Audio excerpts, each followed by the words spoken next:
Good evening, everyone. This is your host, Ron Edwards, and welcome to the Cryptid Chronicles. Here we have a special guest on this week, a guy named Nate Brislin. He's a researcher out from Maine. It's a quite a bit of travel from here for me, back here in Texas. But he's a great guy. I met him on Facebook. We've talked several times. He's a great researcher. He has a lot of knowledge. So I wanted him to come on to the show tonight. So let me real quick, we're gonna bring him on and let's just start the show.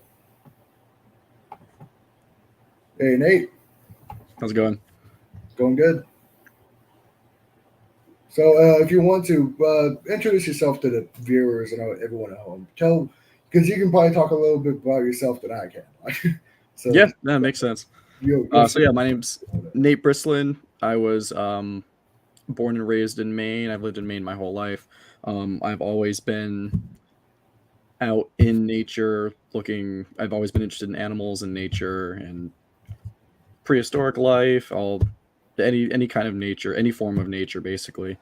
I'm an independent filmmaker, writer, podcast host. I've written for Coast. I've written. I was a guest writer for Coast to Coast AM for one article on the weird creature known as the octosquatch, which is a odd furry octopus type creature that was sighted once in Spain and then never again. um, I have two movies currently out, independent documentaries. One is a paranormal one called Pine State Phantoms, which talks about UFO phenomenon and paranormal phenomenon in Maine. And then my more recent one, which came out a year ago, is Eyes from the Pines, the Pine State or the Pineate Eyes from the Pines, the Pineate Project, which is about the Maine Sasquatch phenomenon. oh wow, so you're a pretty accomplished guy. Like you've done a lot of work in this field. Yeah. Um, I mean, I'm also the founder of the Facebook group, the Association of Cryptozoological Fieldwork and Analysis, which since 2018 has amassed over 4,000 members of all sorts of researchers, artists, filmmakers, you name it. And there's people in the group that have their own little niche within cryptozoology. Yeah, like even I'm a member on that group myself, and it's a good group. You get a lot of good discussions in there, a lot of good researchers, people like. It's really good. A lot of talking. I see a lot of like talking to each other, not a lot of like yelling at each other, which is one thing you got to worry about, like with cryptid groups on Facebook. Very much try to keep it professional because that's something that um, it's part of the reason I made the group was that I noticed in a lot, not all groups obviously, but in a lot of Bigfoot and cryptid cryptozoology groups, was there's a lot of infighting and stuff like that, and to me it's just like that makes no sense.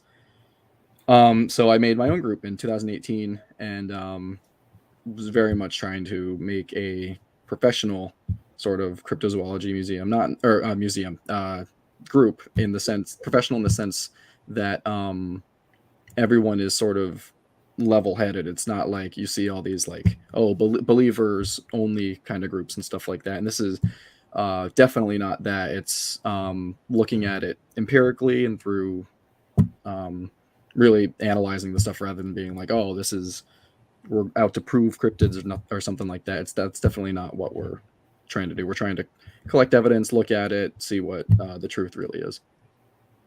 Yeah, that's like one thing I really admire with you is that there's a lot of people in this field that are like, well, it's just my points and my points are correct, or they just let ego take a command. And like with you, I notice with you, you're like, okay, if I'm wrong, I'm wrong, and like, oh, that. So that's the one thing I really look forward to, like, we're talking to you, because those are the type of perspectives we really need to like strive for in this field. We need to make sure like we have these discussions and let this empirical evidence and more professionalism kind of take hold in cryptozoology because a lot of people still see us as like a pseudoscience, as just like a bunch of like monster hunters. And it's like, well, no, we're not. Yes. Talk to people like us. Well, even in the sense, whenever someone is like, "Oh, you're just monster hunters," the first that animals you could call cryptids were considered monsters. Like mountain gorillas, before they were discovered, were thought to be a race of like these hairy wild men that lived in the jungles and stuff like that. The giant squid was thought to be a big sea monster. So these animals, before they were discovered, were legitimately thought to be, you know, monsters that didn't really exist, like, things that existed on the outskirts of humanity that would, make you disappear and had all of these sort of fantastical qualities to them. And then you turn out when you actually discover them and have their bodies and stuff like that, they're real creatures. They're grounded in reality, and they have all of these, physical um, effects in their environment and things like that, rather than, oh, this, I don't know. I don't even know what a good example would Yeah, be. it's like Uh, it's fantastical details they add. Like that's one thing with human yeah. history is that if something's unknown, because it's unknown, they add fantastical ideas to it. Like if you look Mhm. at the Mountain Gorilla, for instance, there were stories of them stealing women and having like Oh yeah. children and like stealing kids and eating them. And once we discovered them as a species, we're like, wait, they don't do that. Then why are stories of them doing that occur? And Hmm. like with Architeuthis, the giant squid, there's stories Yes. of like the Kraken destroying ships and things like that. So if we don't know what an animal is, we add these like crazy monstrous ideas to it. Like that's like one thing with these cryptids, I think. Like a lot of these creatures are seen around, like, oh, they're just monsters that live in the woods. It's like, well, it's because we don't know what they are yet. So we Oh, treat them totally. as monsters.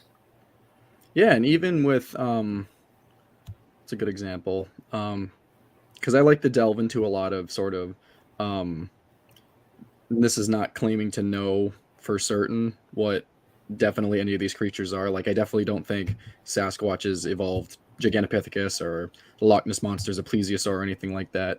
But I do like to think and speculate about what realistically these things could be. And plesiosaur and Gigantopithecus is a good step in that direction, but they don't make sense clearly, especially considering Loch Ness didn't even exist when So plesiosaurs were alive. Um, I don't even think it. that I think most of the place was still under water. Was I it? think it was under a glacier. Even it Yeah, it's didn't. I under a don't even glacier. think Loch Ness formed until after the Ice Age. Um, but like a good example would be like, I'll take the chupacabras for example, Yeah, where it's a fantastical kind of creature, the Puerto Rican chupacabra, where it's a reptilian, sometimes with wings. It's got spines running down its back, and there actually is a type of giant vampire bat, and I don't remember the specific name of it, that went extinct. That it shared a yeah, lot of attributes with vampire bats, but it was this massive, thing, and it's like that's like a realistic candidate for what something like that could be. But like obviously we only have bones of it. That doesn't mean it was a big, scaly bat, but along those lines, just thinking of like stuff that a lot of people don't really consider. yeah. Like And when that's just me, one very tiny example of that. yeah, and that's like when me and you, when me, I look at cryptozoology from very like biological standpoint, and any Definitely. animal you look around has a natural history. It's morphological, it's behavioral details, or it's there for a reason. And I do the same thing with cryptids. If it exists, it had to come from somewhere. So Yes. what's its natural history? Why does it have the adaptations it has? And that's why like with me I talk about like, well, a lot of these cryptids nowadays obviously don't have a natural history. So I talk about what I like to call like paracryptozoology, the more like beyond like, okay, this isn't something evolved here on Earth, like goatman sightings, dogman, creatures like that. I like to call those like Yes. neocryptids. Those are Mothman even. yeah. A lot of the Like early Mothman sightings were directly linked to like UFOs and paranormal stuff and stuff like that. yeah, like even like the flying humanoid phenomenon. Like I Oh remember yeah, absolutely. talking to people about flying humanoids. I think I talked to Ken Gerhardt about it, and I'm like, wait, this doesn't biologically make sense because there's no vertebrates with six limbs because these creatures Yeah. have arms, legs, and wings. There's no Yeah. vertebrates with six limbs, so No. that's no longer a tetrapod. So that Yeah, biologically exactly. evolved. So it's from somewhere else. What that somewhere else is, that's not what I really research. That's more like paranormal stuff. I'm interested Yeah. in like biological, like okay, what are these creatures? Like one thing I like to talk, Something we can actually collect yeah, physical evidence for, something that's tangible or yeah, more tangible, I guess. and try to look for correlations because like with cryptozoology, we don't have these creatures, so we have to look at correlations between them and like known species, the fossil record, new discoveries made every day in biology. So, like for instance, like let's bring up like with Sasquatch. There's a lot of correlations between that and certain animals from the past. Not exactly gigantic. We've gone away from that theory recently, but like look at like Yes. paleontology and cryptozoology. There's a lot of correlations. Fossil record and paleontology. There's a lot of correlation between cryptozoology and that. No, So totally. there's like they're kind of the correlations that we find within cryptozoology. Yeah, definitely. And even going into like, I guess that can be a good segue into something like Mokele Mbembe, which is thought to be a surviving, sauropod dinosaur. And then, you look into it, and as we learn more about sauropods and things like that, we know they didn't, this isn't news, but we know they didn't drag their tails. We know they didn't live in swamps and stuff like that. Yeah, So you kind of have to look for more, um, what actually exists in not even the fossil record, but like indigenous life that exists in the ecosystem already that could more so fit that mold than something as spectacular as a surviving sauropod that is from yeah, our depictions from like the 30s or something yeah. like that. Like that's one thing I talk about with the living dinosaur phenomenon. Hmm. What you call them is cultural anachronisms. They Yeah. Oh describe yeah. dinosaurs from the 1800s, from what we thought about that. Like, I believe up in the Arctic ceratosaur that was seen in the 1900s. Yep. It was described as dragging its tail and like having scaly skin. And now what we Hmm. know of these creatures, they weren't tail draggers. Their bodies were horizontal, were parallel with the ground. So a lot of Right. these sightings of like living dinosaurs are describing them what we thought they looked like, and not Yes. like what they actually truly what they look like. Like no one And even describes feathers, no one describes anything like yeah, that. and even with the ceratosaur, they described it as having like this filament, but not even, it was hair basically, like a Yeah, mammoth almost, like patches of hair or whatever.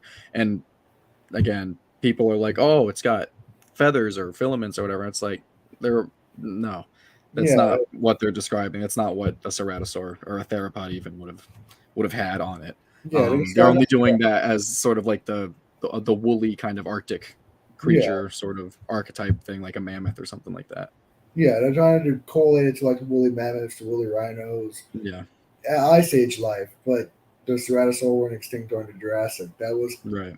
like I like saying this to people. The T Rex had a closer relationship to us in time, 66 million years, to Stegosaurus. So Yeah, it's like, absolutely. Or even Ceratosaurus. yeah, that was like about 100 million years Oh yeah, difference. While there's on us and the KPG extinction only have mhm, 66 million years. right. So it's like people don't realize how long ago like some of these dinosaurs that they say went are still around and went extinct. And species just don't work like that. Species can't really be around for 100 million years, like and Oh not really totally. change unless you're like a horseshoe crab or something like that. Yeah, or a shark, some kind Yeah. of shark. Like even one thing I like to bring up too, like with the living dinosaurs, is like why would they still look the same than what they looked like back then? Like Exactly. why won't have they evolved or adapted? Like look at the theropods and the raptors. They turn to what we see as birds now. So if they can do that, why wouldn't like the sauropods and ceratopsians and all that have changed by now? Why do they still look the same? This it doesn't make any sense. Oh totally. And it's yeah, it's not how species work. It literally goes against like a lot of stuff, a lot of science that we know. Um, especially with like living theropods even. There's a I don't remember what it the Areca desert monster, which is this kind of living dromaeosaur type thing. Yeah, I But think the they Atacama. describe it as a Jurassic Park velociraptor, not a small, feathered, completely feathered, horizontally uh, tailed animal. They describe Yeah, it as a big, Veloc- scary lizard scary, yeah, Jurassic Park scaly, velociraptor. and it's like, So, well, if like let's just like I always like to say, well, if a velociraptor's around nowadays, you'd probably say it's a bird than a dinosaur. Yes. Like you'd probably be like, I saw a giant like bird looking thing instead of like a giant lizard with a giant tail Yeah. and like what you said, like Jurassic Yeah. Park style things. Exactly. That never truly existed in the fossil record. And then even then, a lot of people who use the extinct survivor in terms of surviving dinosaurs and stuff like that, they're like, oh well, it just evolved that way, and it's like not really how that works, but Yeah, because it's going against everything in terms of like mobility and lifestyle. And it's like, well, 66 million years or longer is a long time for something to evolve. And it's like, yeah, but dinosaurs were around for a lot longer than that, and we yeah, actually do see how they stay consistent for millions and millions of years. So there would be consistencies in the fossil record that we could actually look at and be like, yeah, this could be a sauropod, but we're just not seeing anything like that. yeah.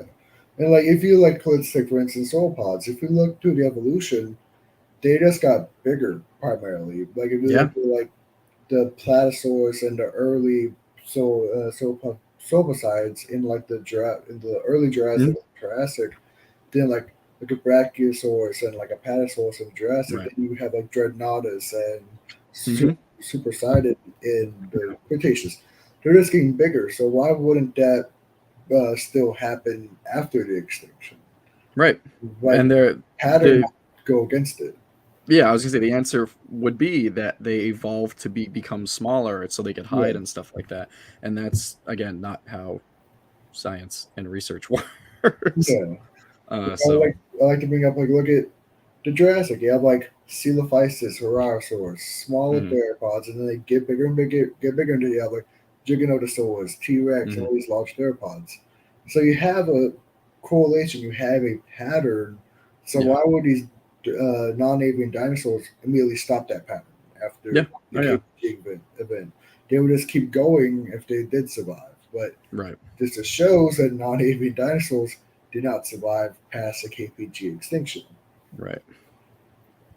And even going, especially, I think pterosaurs get it the worst in terms of Yeah, cryptozoology. We know so much. We found full pterosaurs with filaments and, you know, their wing shapes and stuff like that, and they don't have bat wings where all their fingers are like, oh, there we go. It was inverted camera. Their wing halves are like bats. They're just not like that. We know they had feathers, and I think, or not feathers, but Pycnofiber. the pycnofibers, which Eyewitnesses no surviving describe. pterosaur eyewitnesses Yeah, describe at all, and that is a consistent throughout pterosaur evolution that we know. So it's yeah, again, it's like there's no reason for them to lose them or not keep that consistency that we have seen in the fossil record for millions and millions of years. It just doesn't make any sense at all. yeah. Like one particular like case study I like to use is the ropin Yes. Pat and that area, uh, in New Guinea and all that. Like, and the ropin is described as like a pterosaur with a crest on its head, 30-foot wingspan, and a long serpentine tail. That never exists. You're describing Yeah. a pteranodon-like crest, a long Rapharincord-like tail, but it's the size of an as darkened. So you're Right. mixing all these different characteristics of pterosaurs into one creature. And then, like eyewitnesses, they never describe rounded wingtips. They never describe pycnofibers. They usually Right. describe like they don't describe the wings going down all the way to the ankle. Yeah. Like witnesses don't describe that. No. So why are people talking about a creature of what we thought they looked like back in like Jurassic Park and all that? They're describing Oh yeah. what they saw on TV, not what they saw like a in the fossil record. Oh, exactly. And this is something we see. It's because it's literally with the rope, and it's got the mouth. It's got teeth. So like a Rhamphorhynchoid type pterosaur. It's got the long tail. It's got the crest of like a pteranodon, and then it's with the size of a Asdarchid. So it's all of the most like distinct aspects of the most popular pterosaurs. Yeah, So that would be something if you only know the base amount of information about pterosaurs, you would take the most interesting and distinct features of those pterosaurs and apply them whatever they're doing with these roping stories. Yeah. So that makes sense to me, I think, in that aspect at least. And even it's something you see with like the Yeti. Yetis are not white. They were never described that way in the traditional folklore, in eyewitness descriptions. Never. They were always reddish brown, black, dark haired. And then come Rudolph the Red-Nosed Reindeer and earlier, you know, things to depict the Yeti. Almost snowman for like movies. Exactly. And then after that, once they were depicted as white in such a big media thing that everyone has seen so many times, then they were depicted as white haired creatures forever and still are in movies and art and stuff like that. Yeah. So it's all the media definitely, like, people subconsciously draw from that, and whether I don't know, a lot of people don't research further in terms of stuff like that. Yeah, like I think I talked about it last week with Ryan Tremblay. Look at the Wendigo. The Wendigo stories. Oh yeah, we talk about that all the time. Yeah, describe like a rake-like creature, like a crawler. But then after like the Europeans came over, it became like a bipedal deer, like what you see from like Pet Cemetery or like the Wendigo movie. And then the eyewitnesses that say they see Wendigos describe that. So witnesses are describing a creature that never really existed. Yeah. Like, it's funny how perception changes, so people's belief sets and what they're seeing changes. Like, absolutely. With me, I believe belief and perception has a lot of things with cryptozoology. Like, absolutely, even with stuff like the Mothman, all of the earliest sightings describe these feathery, owl. It's called Big Bird, and it was originally described as a large bird. Yeah, exactly, and then they kind of morphed once the Mothman moniker was given. Maybe not with the original sightings, but especially more recently, people are within maybe the past 10 or 20 years, people actually are literally creating art and stuff and images of a literal moth insect human hybrid, which is not at all what's described in terms of Mothman encounters. Yeah, I think especially the very first ones. Yeah, like a couple of years back, I think one of my friends was playing like a video game. I think it was like Fallout 76. Exactly. And he's like, "Hey, look at Mothman." I'm like, "Mothman never looked like that." The eyewitnesses in name only. Yeah, it's like that's just what the name is. It's not what the actual creature looks like. And right. It's like it's funny how like the media and perception has a lot to do in that. Like even with Mothman, there's so many other events that are similar to it. Like look at like the Chernobyl black bird. Mothman over Houston. Even people have sightings of Mothman supposedly before 9/11. So it's like creating a whole phenomenon off of this a couple of sightings and trying to correlate it. And it's kind of hard to do that if you don't have an explanation for the first occurrence. It's like definitely solve a mystery with another mystery. Right. And even then, you could again, I'm pretty sure there's a lot of examples of this within cryptozoology. We've named a bunch already, but even with the Loch Ness Monster, the very first few sightings were completely different from one another. The first one was this big slug type thing with a big spindly neck or proboscis or whatever you want to call it, just kind of scooting along the street. And then one was this hairy camel type creature. And then come King Kong, the original King Kong with the brontosaurus coming out of the water. Then they all sort of became dinosaur type descriptions, plesiosaurs and outdated, all that. So it does play a big part in a lot of the history of how cryptids are depicted and even sometimes cited by eyewitnesses and stuff like that. Yeah, like one thing I especially bring up with Nessie is like, look at all the other lake monsters that occurred after this. You have Cressy, Chessie, Cassie, all these other lake monsters that are seen that are supposedly plesiosaur-like. Like in Champ, you have Champ in Lake Champlain is supposedly plesiosaur-like. And then like with Ogopogo, it's supposedly a giant eel-like creature. Then all the other lake monsters seen in Canada, Igopogo, Winnepogo, Yeah. Undescribed giant eel-like creatures. So it's like people are trying to correlate whatever's seen in their lake to the big names like Nessie or Ogopogo. Right. So suddenly, almost every other lake has some type of lake monster in it. Yeah. Or, It's almost like a meme yeah, within cryptozoology to name your lake monster with an SE or have a squatch, prefix.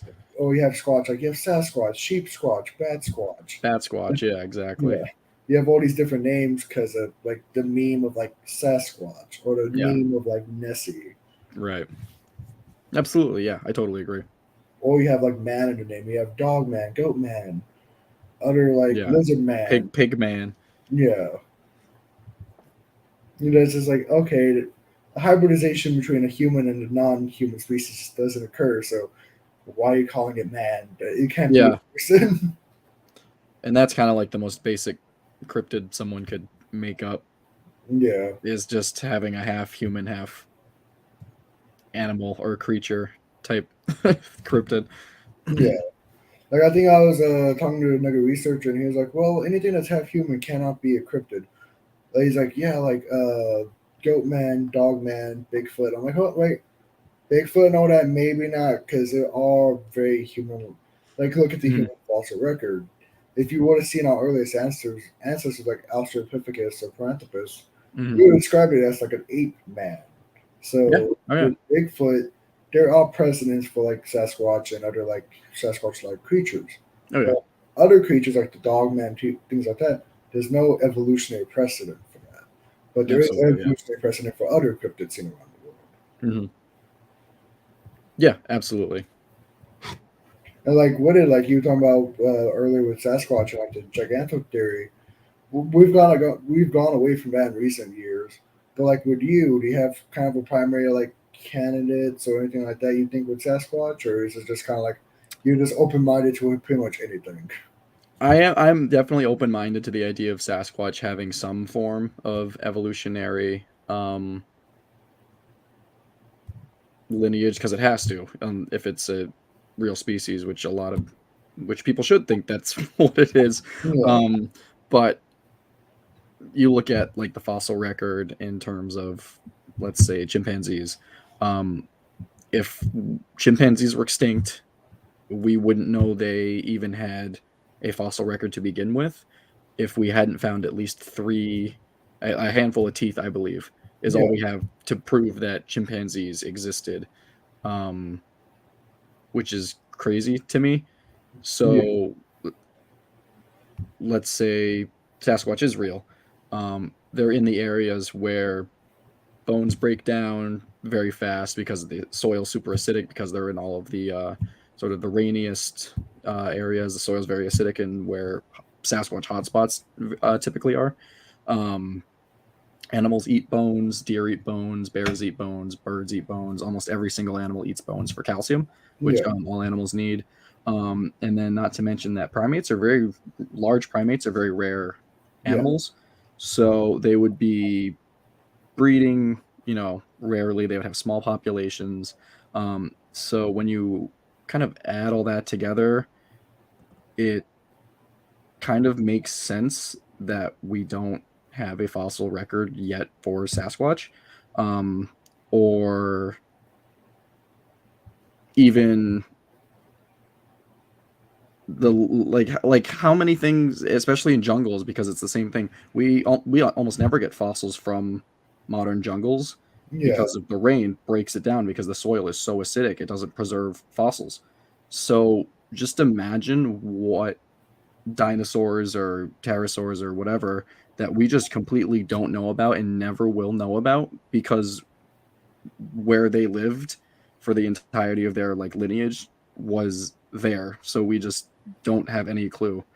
And a lot of people don't realize that. And I yeah. think that makes it sort of that much more plausible in that sense, if that makes sense.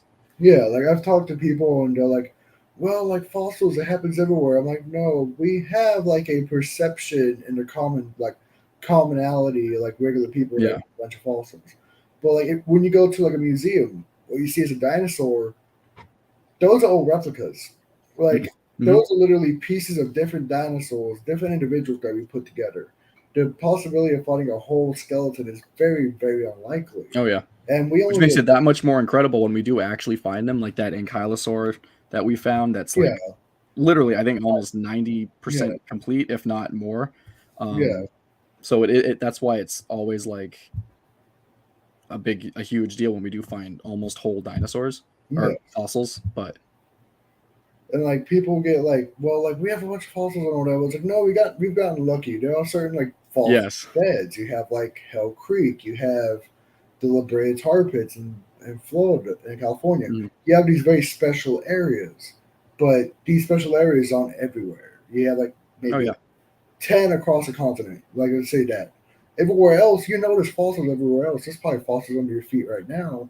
no, yeah, You're never going to see them because like it's just simply because we've built over them, or it's just fossilization is a very rare occurrence in the it first is, yeah, place. That's like why we know so much more about after the dinosaurs than during the dinosaurs. And for dinosaurs, we only have like one instance I like to talk about is Ophthalmplura, the giant mm, centipede from the Carboniferous. We yep, only know that it existed because we see its footprints along the rock that was right, millions and millions and millions of years old. So we now know that creature existed. But if we hmm, didn't have those trackways, we would have never known a 6 foot long centipede existed. oh Or, yeah, or like even like with dinosaurs, if you just find a trackway, oh, that's a new species right there. Like, and you're like, wait, no, because how many dinosaur species are different species, but they're just different individuals along the same lifespan? Even like, oh totally, yeah, oh, I remember a couple years back when the whole Draco Rex, Pachycephalosaurus, and Stegimoloch right, discussion was going on. It's like all these all the same animals were doing just different stages in their lives. right, So it's like we don't even know about the fossil record, barely even of itself, because it's just so hmm, rare. We only get lucky with certain creatures nowadays because when we find their bones, we find the bones above ground. And right, especially with like large predators, you just don't really find like their remains as much because they're right. much rarer, and they go out and die somewhere else away from people. Yeah, definitely, and that's totally, like I said, that ties into Sasquatch and that lineage and everything. And I'm totally confident in saying that we don't know. Everyone's trying to be like, oh, we definitely know what Sasquatch would be. And it's just like no one does. No one's an expert in Yeah, cryptozoology. There's people who collect sightings and know a lot of information. Um, no one's an expert. No one knows what Sasquatch is. We can extrapolate it's most likely a primate, like using you know what we know and what makes sense. So we can say it's a primate, but we can't really say what it is. yeah, because it's like even like I like to talk about like okay, we know what it looks like, but phenotypical points like just because it looks like something doesn't necessarily mean it's related to something. No. Like with Sasquatch, it's like oh, it must be a person because it looks very human-like. Well, I know not necessarily. Phenotypic traits and genotypic traits are two different things. Just Yes. because they look like a human doesn't mean they're necessarily related to humans. That's like one thing I always bring up with Sasquatch. It's like we don't know. Like we don't know if maybe it's an old lineage of primates we don't even know of yet. Like man, heck, most people don't even realize primates first evolved here in North America and then expanded outwards. Right. So maybe it's something that evolved here throughout time, and that we just haven't been lucky to find fossil record of them. Like when you talked about chimpanzees earlier, the first fossils for chimpanzees was discovered in 2005, and Right. it was just a part of a mandible, just a small part of a mandible. Hmm. So it's like, what else are what else is out there that we just haven't even found yet? Yeah. Yeah. It's crazy, especially when we like to think we know more than we do. So it's like, yeah, we know what certain prehistoric creatures mostly looked like, but to what extent do we really know? Like, you know what I mean? Like we Yeah, don't know. So there's so much we don't know, and no one's really comfortable with saying that we don't know yeah, as much as we don't know. yeah, Everyone likes to, especially in a lot of cryptozoological fields, people like to say, "Oh, Ogopogo is definitely an evolved uh, Basilosaurus or whatever. And we're just like, we don't know that. There's no way to know Yeah, that until we have one. yeah. Like I Like, it's say, like crazy. you can always have your hypotheses. Like you can always have Yeah. hypotheses and ideas of what it is, but don't ever have say for sure you know what the creature is until you No. discover it. And Like that's something I never do. yeah, like I have my ideas, but then again, if you have an idea what it is, of course you're always going to find evidence for your hypothesis. Yeah. Which is how people work. Even the most uncontrived individual will always find evidence for their beliefs there because that's just how we Hmm. work. Right. And then you go in there already with a jaded perspective of what the creature is. Like even with Sasquatch, you have so many different perspectives. You have the physical camp, you have your non-physical camp. So you have the people that have believe it's non-physical. Of course, you're going to find evidence for it not being a biological species. Mhm. People that believe it's a biological species, you're going to think the other side's is crazy, and you're going to find evidence for it being a biological species. Right. So it's like all these different perspectives, and of course, we don't get to the answer because everyone's trying to look for the same thing but in different ways. Yeah, totally. That's just the thing with cryptozoology in general. Which I kind of like in certain aspects. Yeah, Certain aspects, emphasis on that. Um, I like hearing a lot of people. I'll hear anyone out on any theory that they have, because I like being open minded. I'll never think Sasquatch is a ghost or an alien or anything like that, but I do enjoy hearing people's different perspectives. So I'm like, well, people do think this way, and some people think this way. So I'm wouldn't say I am open minded, but I'm definitely skeptical, and I uh, understand yeah. what's realistic and what's not. Yeah, I get that. It's like I'm open minded, but not to the illogical. I like to say, like, Yes. there's certain things that just won't, that doesn't occur, like with nature. Hmm. So it's like I'm open minded when people say something that's different from mine, but if it's just so out of left field, I'm like, well, that's just not possible. Like that's just Yeah. not plausible. Like science is about plausibility, not just possibility. Like Yeah, definitely. everything's possible, but is it likely to occur? And a lot of things that people say Right. aren't likely to occur. Yeah, especially with especially a lot of people who will take a picture and say that there's like 10 dogmen or 10 Sasquatch in this picture Yeah, and circle all of them, and it's all little tiny it's like shadows. it's a black dot, like one frame of a black dot. Yes. It's like, yeah, that's dog man. I'm like, sure, hun, like sure, that's a dog Is man. it? And it's like, sure, if you see it, I don't see it, but I'm gonna say it's not. But if you say it is, go ahead. Like more power to you.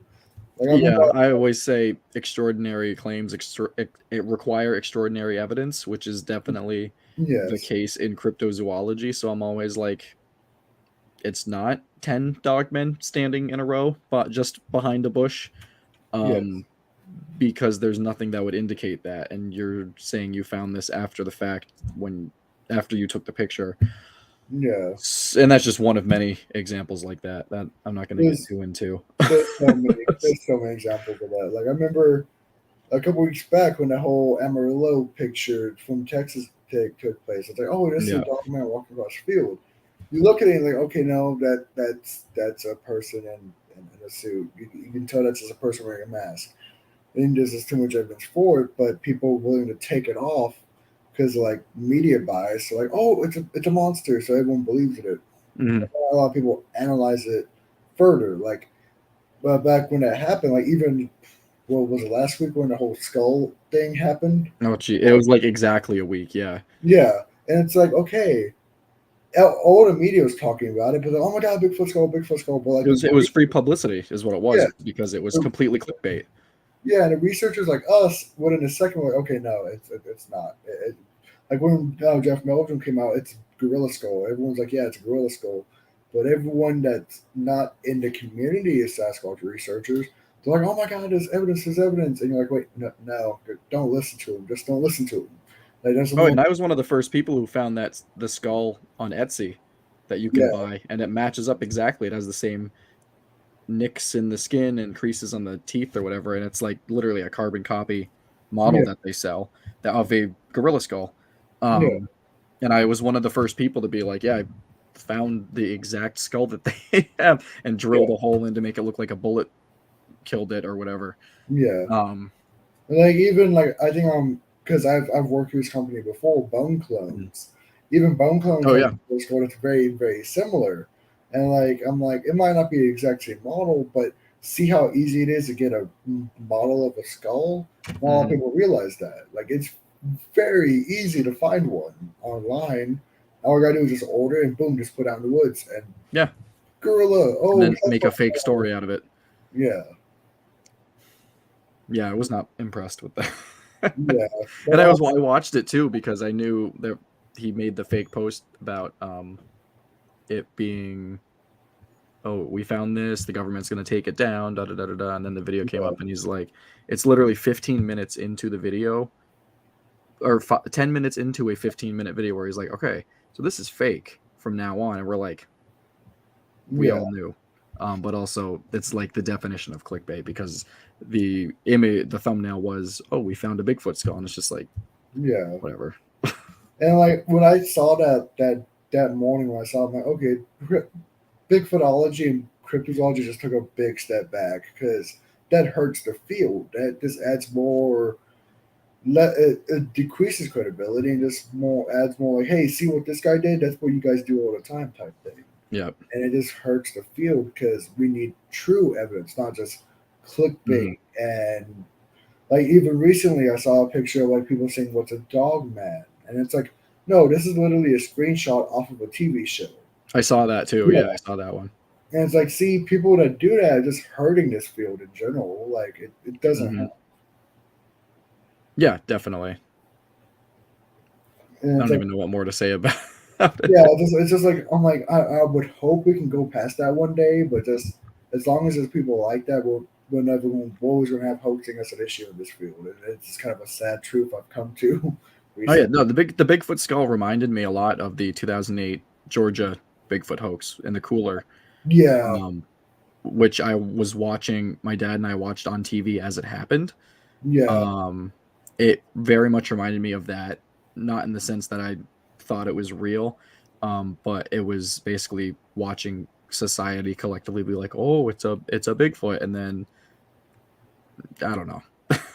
yeah. Like I remember. It history repeats itself when we don't Yeah, like I remember think it. I was watching that back in like yeah, I think I was like 7 watching that like with my grandfather and like hmm the initial excitement because I was 7 and then like oh wait no and then like after that they're like see all these Bigfoot researchers they're just Oh, idiots going exactly. out there hunting monsters and that just hurts the field. Like even a couple years back when I think it was actually here in San Antonio, some guy said he shot a Bigfoot I think it and was the same guy. That guy goes around hoaxing yeah, like the same thing basically, and yeah, people give him money all the time, so it keeps working for him. yes. And just like okay, like with hoaxers, it's like okay, are you doing this for some type of weird thrill out of it? Do you just like hurting the field? Are you doing it because you just want attention? It's just Yeah, I want to kind of like one day try to break down the mind of a hoaxer, but I'm like that's a scary endeavor. I don't know if I want to do. yeah. A lot Like of it is money sometimes, especially with the yeah, Bigfoot bodies and stuff. We're like, oh, pay to analyze it or whatever. But I don't know. A lot of yeah, it is fame. People want their fame on the internet or whatever. yeah. Like if we're going to be going to that segue, I don't know if we should bring it up, but like the Minnesota Iceman back in the '60s. Totally. Like, with the Minnesota Iceman, like, what are your thoughts on that? Like yourself? I don't know. That's I don't know that I don't think it was real. There's nothing really convincing to me about it aside from testimony, Yeah, and all the people who I'm butchering this, but I don't recall any real scientists going to look at it and saying that it looked like a real body or anything yeah, like that. I don't know. I don't have much to say about it aside from that. I don't think it was real. But Yeah, like with me, there's not a lot of evidence for it because like no, the post spun out who women and IFT Samuelson looked at it back in the day, and they said it smelled right. like in a certain area where the ice was cracking, you could smell like Yes. and all that. I'm like, yes, that's a possibility, but no offense, guys, but you guys already are cryptozoologists. You're Bigfoot believers, so Right. you might have like, okay, it's a Bigfoot body, so you find the evidence for it being a Bigfoot body. You Yes. don't have that like kind of speculative, like, okay, it's not, so let's find evidence for it not being. So if like, you already Right. have that belief in Sasquatch, you're gonna find the evidence for it being a Bigfoot body. Yeah. Like the whole stories of like, oh, it was shot in Minnesota. It's a body from Vietnam. It's this. It's that. It's a rubber copy. It's just so much fluff around it. You're like, okay, how can this really be that believable? And conflicting stuff too, like you said, like Yeah, the different origins of the body. Um, and we can kind of flip that perhaps with like things like the Patterson Gimlin film, which has been talked to death. So I'm not gonna yeah, linger on it too much. But the people, so all the number of people coming out saying that they were the ones in the suit, they can't all be the one in the one piece of footage in the suit. They, if it's a suit, it's only one person, and so many people have come out trying to say that they are the one that was in the suit that it doesn't makes sense. really Yeah, line up. It doesn't make sense. yeah. Like I think even Bob Hieronymus himself, he said I'm the guy in the suit, but he doesn't even know how to get to the original film place. He doesn't even know how to get to the original film. Not only that, but they can't. No one's been able to recreate the suit. Not even Yeah, him and all of Hollywood. those people who were doing the recreations and stuff. No one's made a convincing suit Yeah. in terms of that. So it's like, okay, you're telling me like okay, it's a suit. So someone from the future came back here and gave you a suit because that's like using like 21st century like technology. Like they didn't really have Velcro. Yes. Like if you look at like 1960s gorilla suits, nothing looks even close to what you see in that film. Yeah. If anything, they should be able to recreate the suit now And it's easier yeah, than they did in the 60s, in the late 60s. yeah, And no one's done that yet. So no one's even really come close yeah, without it being super obvious. yeah. It's like that's like one thing with the Pacific Inland film. It's like we weren't there. We're no Mhm. way for us to know, but there's just too much evidence for it to saying it's a Sasquatch. Like Yeah. that's like with me. I've never had a cryptid encounter myself or seen a Sasquatch or anything like that, but there's too much evidence for its existence in the first place. Like so, with me, it's not about that believing in Bigfoot. It's about like knowing and knowing it through empirical evidence and the Yeah. truth behind it, not just a belief, because that belief is faith, and faith is a science. Absolutely. And that's one of the cool things about working so closely with Lauren Coleman is that that's his take on it. He doesn't believe in any of it. He likes to collect the evidence. He likes to find like the correlations and go to the locations and line up the evidence to see what goes together, what doesn't, what are outliers, and looking at all the data and stuff like that. I like to say that I don't believe in any of it, but I'm definitely convinced that a lot of it is possible, especially with all the new species that we're finding, especially in the ocean. I think Yeah, if anything, in terms of cryptids are gonna manifest, it'll be something that's in the ocean, um, which kind of happened with the giant squid. But we're making more progress every single day with how deep we can go, um, with research with aquatic life and things like that. Yeah. yeah. And like even like what you're talking about with Lauren Comey looks for like correlations. Like Mhm. even though beforehand we were talking about like a lot of cryptids don't correlate to like but like living dinosaurs and all that. There are Mhm. a lot of cryptids that do correlate with like the fossil record. Like Oh, totally. one thing I like to bring up is like the Shankawaki here in North Mm. America. They're Yep. like American hyena. And they're like, wait, there's no hyenas in America. It's like, well, there were back during the Pleistocene. There was Right. Chasmodonthes, American hyena. And like also up in Canada, you have stories of up to like Wahila. Yes. Like it's described as like a wolf but with a bear-like body. And of course, that doesn't exist nowadays. But we have like the Amphicyonidae and during the Yeah. Mayans. So you have all these correlations that how are the indigenous people know that that creature exists if they don't know the fossil record? And it's amazing we know that much, and then going back to how much we don't know, maybe there is something that fits more closely in the fossil record with some of these creatures that we might find in the future. Yeah, Because like I said, I always like to go back as like we don't know a lot, and people don't like to talk about it. yeah, So it's something I really like to bring up. yeah. I think that's just something with the arrogance of man. We don't like not knowing things, so Oh, absolutely. we like putting like characteristics and other. We like putting names on things, so then boom, we know what it is. Hmm. But ultimately, we don't. Like that's all. Like friends of mine that do like paranormal research and the more like woo side of it. It's like, oh, it's this, but like you don't know, so you're just putting a name on it, so it's more comfortable for you.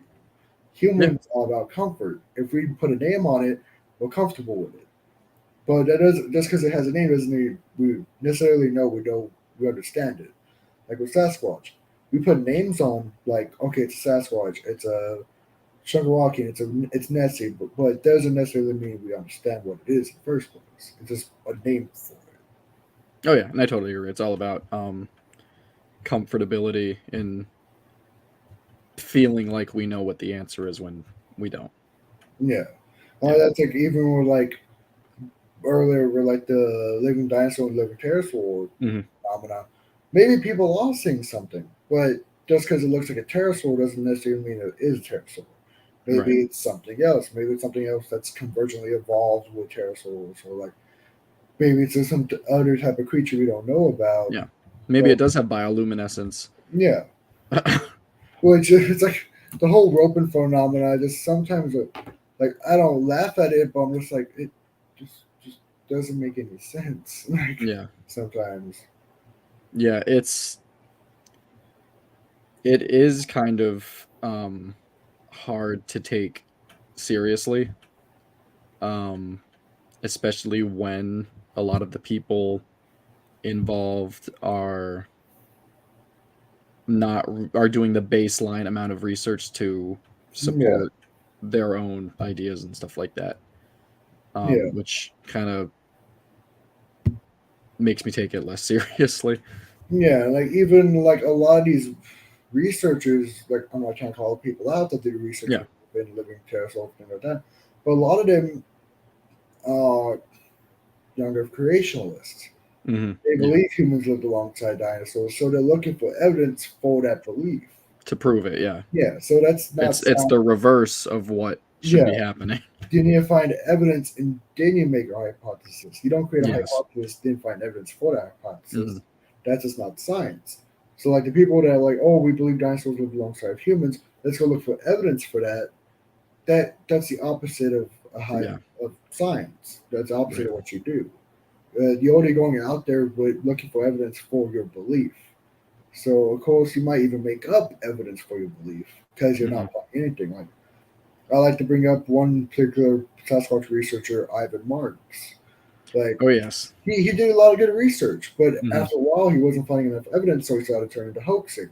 And you Yeah. have some ridiculous videos of Sasquatch that like it looks like the Coneheads from that comedy movie back in like 2000. Yes. It's like Dan Aykroyd in a Bigfoot suit. yeah, and it's like okay, Ivan, you found some good stuff like the cripple footprints. I believe those Yes. to be real, but it's like a lot. But you have a video of supposedly that Sasquatch making those footprints, and it literally came out that that was his wife in a gorilla suit. In a suit. And Yep. so you're like, okay, you can see how this field can actually turn someone towards hoaxing because Hmm. they're not finding enough evidence for their beliefs, and it's Yeah. kind of sad when you see that. Hmm.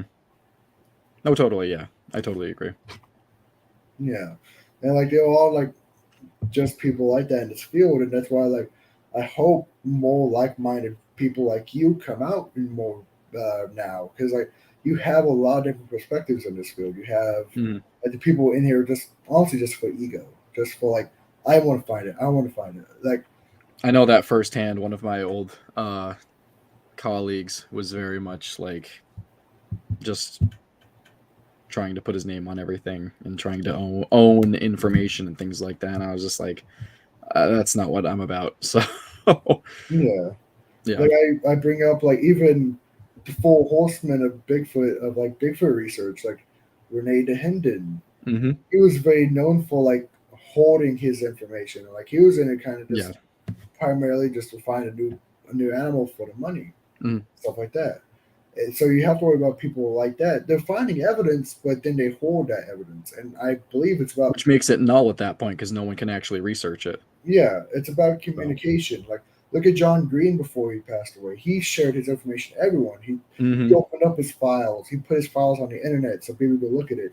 And that's where the BFRO has a lot of their sightings from. Is from him. Totally. So like you have to look at people like that have been in this field for decades and see what information they have and see how they share it to others and not just Hmm. hoard it for decades. Like it's Oh, about absolutely. And sharing information in this field. yeah, and that's a big part of why I made my cryptozoological association, is so that people, not to make it a hub, but so that a bunch of like-minded people, not even like-minded people, but a way for all different kinds of people who are, healthily skeptical or people who might have had their own encounters, to sort of pool stuff together in terms of information and sharing stuff, and people can have discussions about it rather than being a believers only kind of group, which I really, really try to avoid with it. Yeah. And like I know, and I can clearly tell you've done like a lot of research into the sightings and stuff like that. But Mhm. like, with you living up in Maine, have you ever done like any type of field research up there? Because I know Maine's a really forested area, forested state up there. Have you done like any? Maine's the forested state in the U.S. Yeah, And I've talked with a lot of people who have had their own sightings, um, enough to make, a documentary about it, talking to researchers and historical, records and newspapers and stuff like that of loggers, encountering wild, hairy men in the woods, in the 1800s. Um, People actually on our property that we own, where one of our camps are, our neighbor said he saw a black, hairy humanoid trying to break into the back of our camp. And he thought it was a bear, or he thought it was a person because they were all black. Um, and then he thought it was a bear because of how big it was. And then it got up and walked into the woods, and he was like, it was a Bigfoot. um, and it if they're anywhere, Maine is almost like the perfect place because of how remote it is, how densely forested it is, the amount of vegetation and food there are, um, and just the amount. Maine's very much overlooked in terms of yeah, Bigfoot research, I think. yeah. Like Maine doesn't get a lot of attention that it should. Like even a lot of the Northeast doesn't get a lot of attention. I think New York Definitely. sometimes, but only Whitehall. Whitehall's only Oh, absolutely. Yeah, well, it's definitely. Whitehall, New York. But like the overall state, the upper part of the state is known for Bigfoot sightings. Mhm. Pennsylvania is known for Bigfoot sightings. Connecticut, parts of Rhode Island, Maine. Even though these are states you believe are just nothing but towns and cities, there's a lot of woods up there still. Yeah, Uh, exactly. there's a possibility of these creatures living out there. Maybe even not just persisting in one area, but maybe even traveling between states. Yeah, definitely. Like the whole like Appalachian Trail hypothesis that they use the Appalachian Trail as like a migratory Hmm. route. That's And always a there's sightings along the Appalachian Trail, so yeah, it goes into that. Yeah. yeah. So it's like people don't realize that like Sasquatch sightings happen everywhere Mhm. nowadays. It's because like maybe it's because people now know what they're seeing and they have that like the idea of Bigfoot in their head, or maybe it's just that we're going into the environment more. We're getting pushing into the forest, so we're pushing into where they live, and that's why we're seeing more of them. There's no telling, but it's kind of funny how like the increase of sightings has occurred almost like 100-fold recently in the past few No, absolutely. decades. Yeah, and it Yeah, goes back into looking at like the history of it too, where a lot of the first, not so much um like Native American encounters, because those have always indigenous encounters have always existed, yeah, but with the loggers.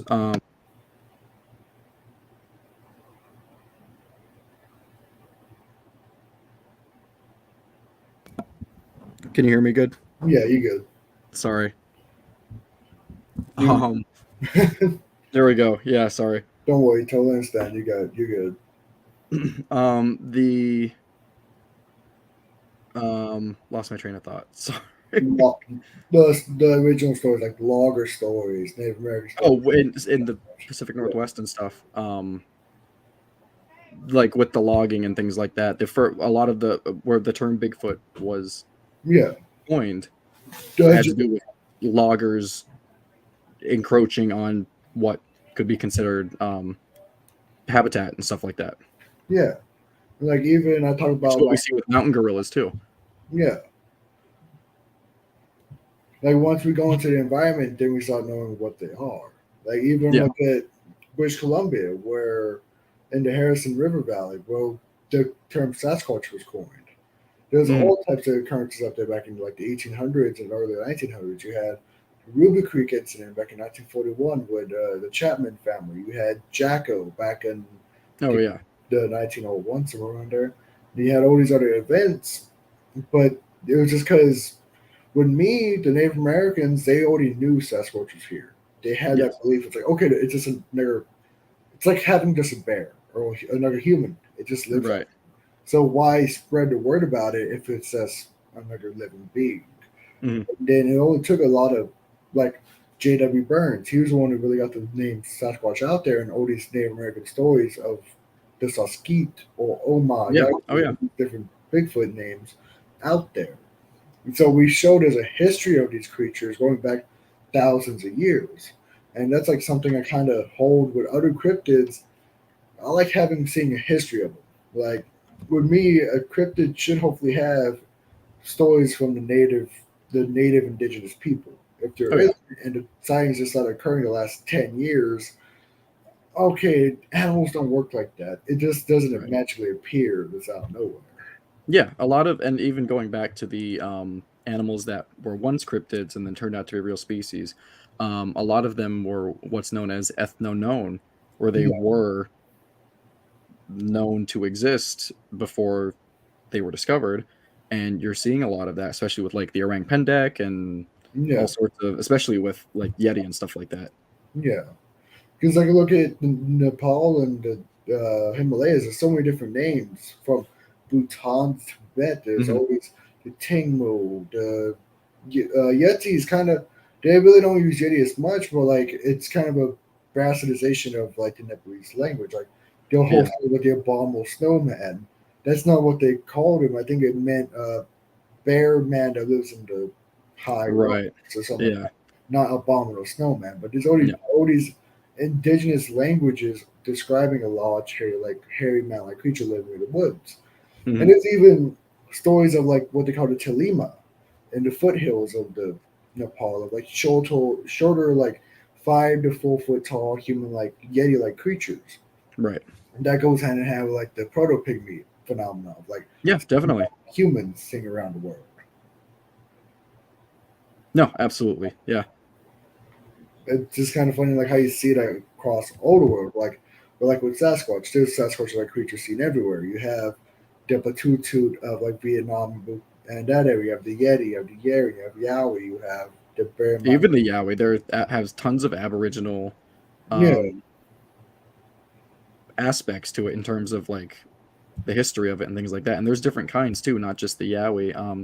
I don't recall any of their names, but there's a few different kinds of like smaller ones, taller ones, and I think the same goes for the Yeti as well, where they have different types of yeah, Yetis specifically, not just one type. But yeah. Like I think I remember reading about like with the Yetis, and there's the thing in the Nyalmo. It's described as yeah, like a giant 10, 12 foot tall like Yeti. Then you have like the regular right, Yeti that's like 6 to 8 feet tall. Then you have like the Telima, which is like 4 to 5 feet tall. And you have like mm, different types. And it's like kind of interesting because you even see that here in North America. People talk about like different types of Sasquatch. You have like I know in recent years they have that little like chart of like patty type, relic hominoid type, chimpanzee right, type.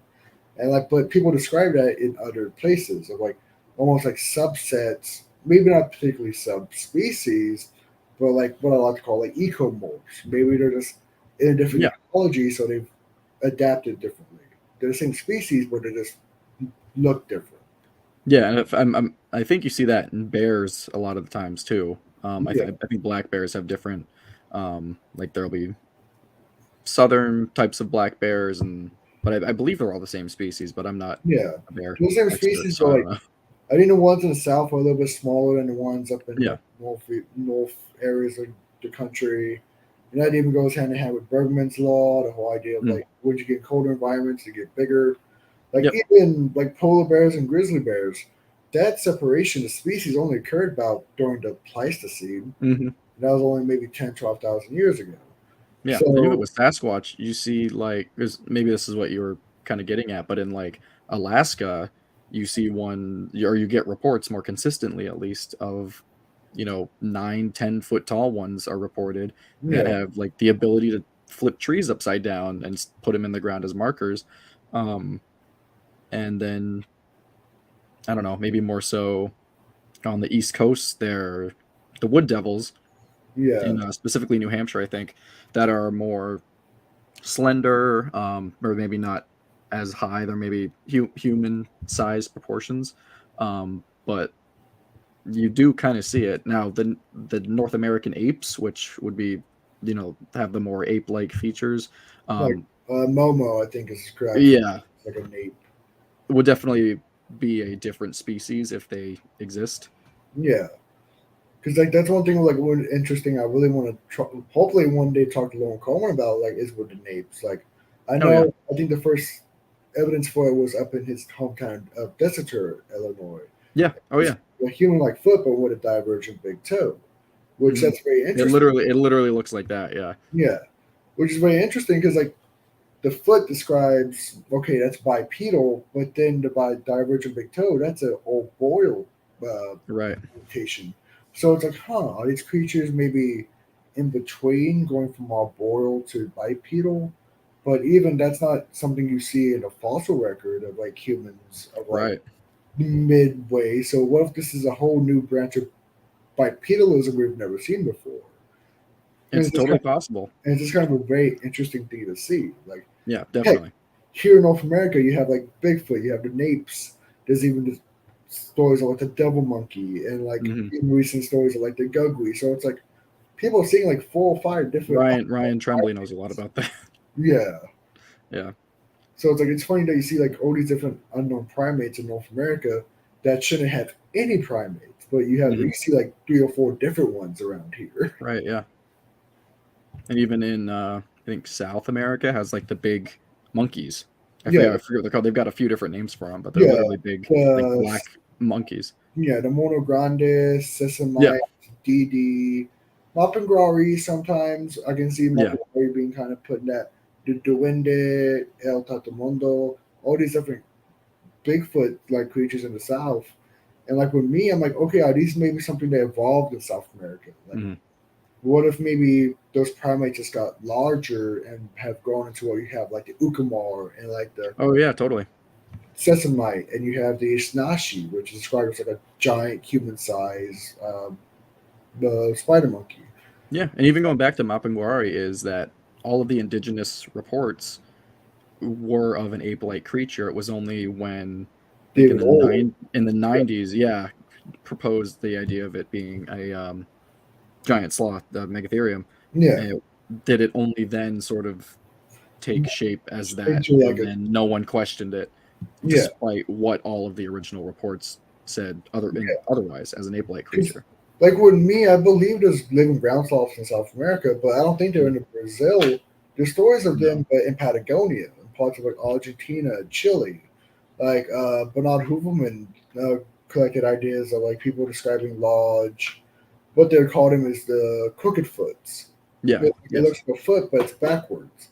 And Mhm. with the claws of a sloth, it looks like its feet are pointing backwards, with the claws pointing towards the body. Right. So I believe there could be surviving Patagonian ground sloths, but up in the jungles, it doesn't make sense because the ground sloths were adapted for large savanna areas, Yes. not dense jungles. And if anything, it wouldn't be a megatherium because megatherium was the size of an elephant. It would be Right. more like a Megalodon sloth, a Mm. smaller, Right. like Egyptian ground sloth, which is maybe like Mm. the size of a bear. Not like the largest of them all, which was like that would for sure be found nowadays with how large they are. Well, it's kind of like the roping thing. It's people want the most exciting Extreme, yeah, thing that gains attention, basically. That people are like, oh, well, that's weird and interesting. That makes sense. That's what we want to see because it's cool. Um, yeah, and again, it's something you see with a lot of cryptids, but we already talked about that. yeah. Like that's like one thing I always like to talk about. Sometimes it's like, okay, like if we found out like a saber-toothed cat was still around, that would get the news. But if we found like a prehistoric species of deer, that doesn't get any news. Like when the Not Sayola as was cool. discovered, no one really talked about it. But if Right. Yeah. people describe like some new species of monkey or new species of like predator, that's sensational. That's sensational. That gets the news. Yes. And like it's like the same thing with these cryptids. There's a lot of them that have the likelihood of being discovered, like the ring pendek, but Mm. they just don't get the news as much as they should. Like there's not Right. enough eyes on it. Which is interesting because the orang pendek has a lot of evidence for it, especially in terms of foot casts and stuff like that. There was a Yeah, project between 2012, 2014, I believe, where they actually found a lot of yeah, very similar looking footprints and even collected hair and stuff like that. yeah. I think that was the wing pendek project. I think that was Yes. put on by Cliff Bergman. I think. Mhm. I think Cliff Bergman. I think Adam Davies worked on that as well. Yeah. It, And it was a collaboration from a few other people. yeah, and they found a lot of evidence for the creature. Hmm. And it's like if this wasn't like when my belief, if this wasn't described as like a very human-like, it probably would have already been classified as a new species. Right. Oh, Just yeah. people get scared of something looking very human-like, so Hmm. they don't talk about it. Oh, they Right. don't want to classify it. Like, Well, and then it's like, oh, well, the Bigfoot people are looking for it, so we're going to kind of distance yeah, ourselves from it in terms yeah, of serious looking into it. yeah. Like even look at like Africa. Look at the Billy ape from a couple years back. Hmm. It was like originally they thought it was like a half chimp, half gorilla, but it ultimately came out to be like a human-sized chimp. Right. And cryptozoologists forget to realize in the same area of the Congo, there's something called the Kulakamba, Hmm. giant, highly aggressive chimpanzee that the natives thought was half gorilla, half chimp. Right. And then you find a Billy ape. So you see a correlation between a mythological cryptid and a known species. Yeah, Which is like definitely. I love seeing that because like okay, see, there is credibility to this. There was Yeah. credibility to these cryptids being seen around the world. Yeah, absolutely. When it's done right and seriously and not talking about pterosaurs. Or like a bunch of I remember at the last conference I went to, a kid walked up to me and said, "Hey, do you watch?" I think the show was like Mountain Monsters or something like that. And it's like, yeah, it's not like I What think about it? yeah, like I put it up like okay, there's wrestling, right? You have like Greco-Roman wrestling, which is real wrestling, and then you have like professional wrestling, like WWE, which is like Right. all staged. They're the professional wrestling. They're like the WWE part of cryptozoology. Yes. You have the people that are like actually behind it doing the actual research. Like Right. the professional wrestling, the WWE, that gets all the attention, not the actual stuff. Mhm. Which Right. is like 'Cause- awesome. Again, because it's more exciting. Yeah, Yeah. like looking at like the fossil record and looking at like extinct species and doesn't really get the attention of like, hey, let's go hunt a monster in the woods. Yes. With all of and our guns and flashlights and headlamps and stuff. and like 20 cameramen that scare away anything. Deer get scared away. Yep. And everyone talking at full volume and Yeah, not a single scientist on site. yeah. And shoot off a gun if they see one thing and like, okay, Yep. good job, everything's gone now. Yeah. Shoot first, ask later. Yeah. But I think this discussion has gone pretty good. Like I'm noticing it has gone a little past an hour, and I bet it's getting Yeah. pretty there over by you because you're on the East Coast. So we'll Yeah. we want to probably end this soon. So like before we leave, with viewers at home, if they want to get a hold of you or look at your research or anything like that, how can they get a hold of you, Nate? Yeah. So I'm on I don't know, Instagram, Twitter, everything under the same handle. That's Nate_Beckons, Beckons.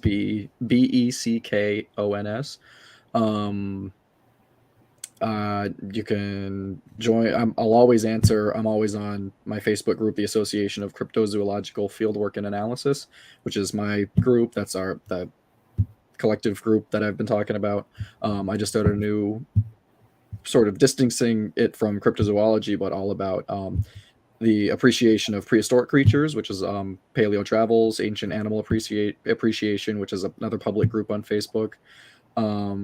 Yeah, if you want to check out my documentaries, Pine State Phantoms, you can get at Rural Chaos TV, and the same goes for my new main Bigfoot documentary, Eyes from the Pines, the Pineape Project. But yeah, I think I've said all of my big points that I've wanted to say. Yeah. And I know also, I think with Paleo Travels, I think I'm also not admin, but I'm one of the experts in that field. So if like you guys ever want to get a hold of us, like we'll both be there. Like Oh, absolutely, we're yeah. almost always on Facebook. Like which I'm I am. like I message you. I'm like, okay, like I'll get a hold of them in like in 5 minutes. Like we're good. Yeah. Like if I always have my phone. I'm always on Facebook. So yeah. yeah. So like if you guys do want to check him out, like go check him out. Nate's a great guy. He's got a wealth of knowledge, and especially cryptozoology. Like when you work at the museum, he has a lot of wealth of knowledge and like all types Oh, of stuff. totally. So if you guys want to get a hold of him, I'd highly recommend it. And like also, you said you do a podcast, but you haven't done it in a while, correct? I haven't started it back up yet. Yeah. I was hoping to do it this year, but it's been crazy with tons of unforeseen stuff happening. But now that I've got my new mic set up, I can and a desk. It took me forever to get a new desk for my room, which I'm all set up to do my podcast stuff again. So hopefully I can start doing that again. And honestly, and once you do start doing that, like, well, we always have a friend here on our Oh, channel. absolutely. We'll help promote your show. Like, I'm all about that communication and helping each other. Yeah, and likewise. Yeah, I love helping people out and getting the information out and things like that. Okay. Supporting projects. Yeah. So, thank you for being here, guys. It was a great episode tonight. I hope everyone has a good night, and see you guys later. Thanks for having me on. Of course.